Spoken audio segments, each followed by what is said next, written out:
नमस्कार मंडळी, मी आपला ओमकार कदम या आपल्या यूट्यूब ब्लॉग चॅनलमध्ये आपलं स्वागत करत आहे. आज मला बऱ्याच महिन्यांनी असा फ्री टाईम भेटला आहे की मी एखादं प्लेस एक्सप्लोअर करून येऊ शकतो. म्हणूनच आज मी माझ्या ब्लॉगच्या निमित्तातून बोरिवली शहरातील गोराई बीचवरील ग्लोबल विपासना पेगोडा मंदिर एक्सप्लोअर करणार आहे. चला तर मग आपण आपल्या छोट्याशा प्रवासाला आणि आपल्या ब्लॉगला सुरुवात करू.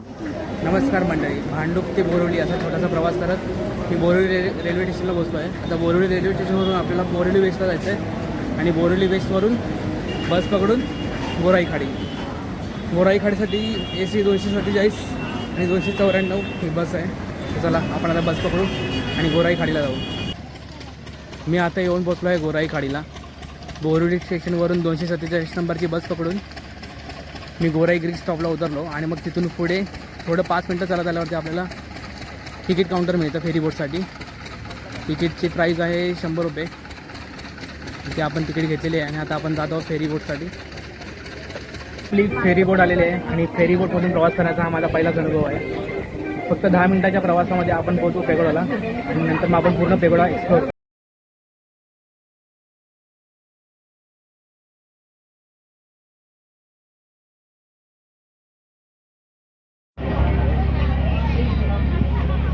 फेरीबोटमधून प्रवास करताना दिसताना पेगोडाचा सुंदर असा कळस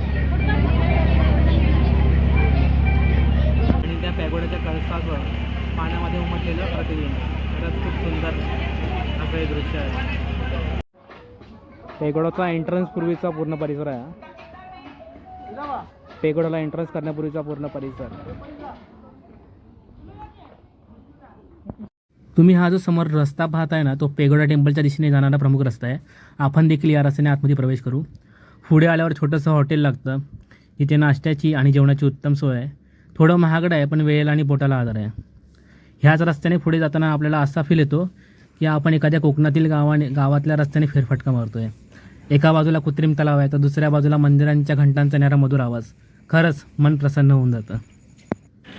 इव्हेंच्युअली आपण येऊन पोचलो आहोत पेगोडाला आणि हा पेगोडाचा मेन एंट्रन्स आहे. किती सुंदर असं दृश्य आहे आणि किती सुंदर असं रेखीव काम केलेलं आहे पेगोडावरती. आता मी काहीच नाही बोलणार, तुम्ही फक्त मंदिर पहा, कारण मी स्वतः थक्क झालो आहे सर्व पाहून. माझ्याकडे शब्द नाही आहेत वर्णन करायला. इतकं सुंदर हे मंदिर आहे आणि इतकी सुंदर ही वास्तू उभारली आहे की पाहून अगदी मन प्रसन्न होऊन जातं.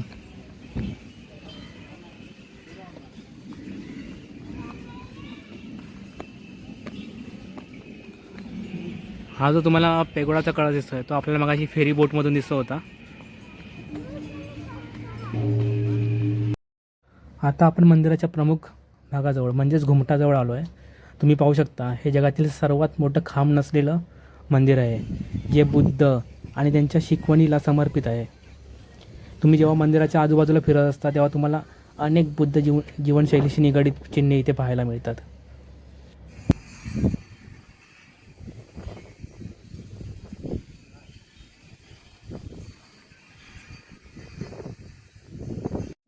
इथून प्रवेश केल्यावरती आतमध्ये ध्यानस्थ केंद्र आहे.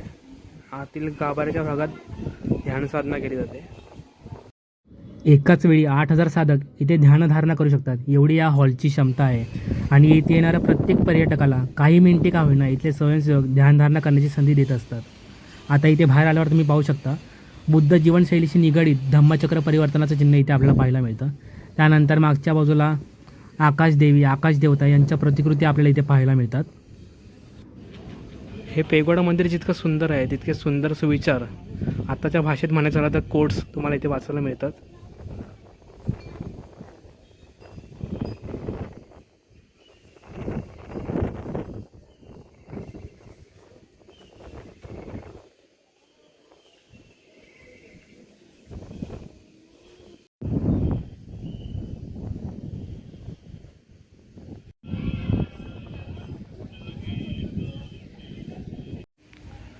वरच्या बाजूला मंदिर परिसरात आल्यावरती महिला व पुरुषांसाठी उत्तम वॉशरूमची सोय देखील केलेली आहे.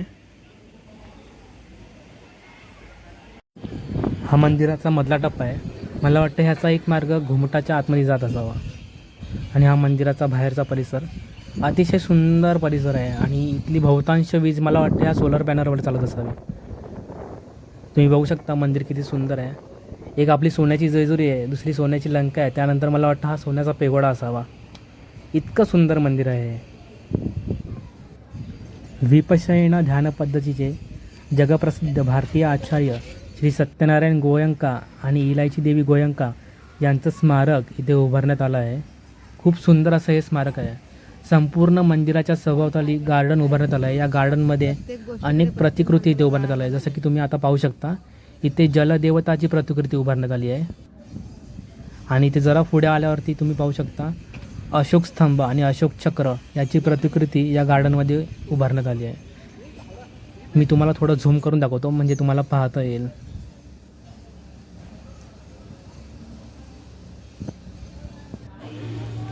हा मंदिराचा सर्वात सुरुवातीचा भाग आहे. जेव्हा आपण मंदिरामध्ये प्रवेश करतो तेव्हाचा एका बाजूला घंटा आहे तर दुसऱ्या बाजूला गॉंग आहे.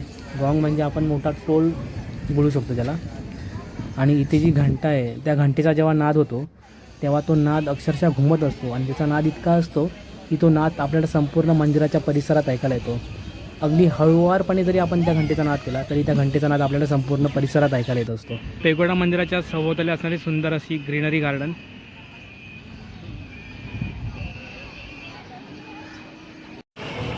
मंदिरातून निघता पुन्हा एकदा डोळे भरून मंदिर पाहून घेतो आहे. अशा प्रकारे संपूर्ण मंदिर आपण एक्सप्लोर करून झालो आहे. तर आता आपण परतीचा प्रवास चालू करतो आहे. चला तर मग भेटू पुन्हा एकदा नवीन ब्लॉगमध्ये नवीन विषयासोबत. इथून निघत असताना मला एक काकडीचा स्टॉल लागला आणि काकडी खाण्याचा मोह आवरला नाही. चला तर मग काकडी खाऊ आणि निघू. बाय.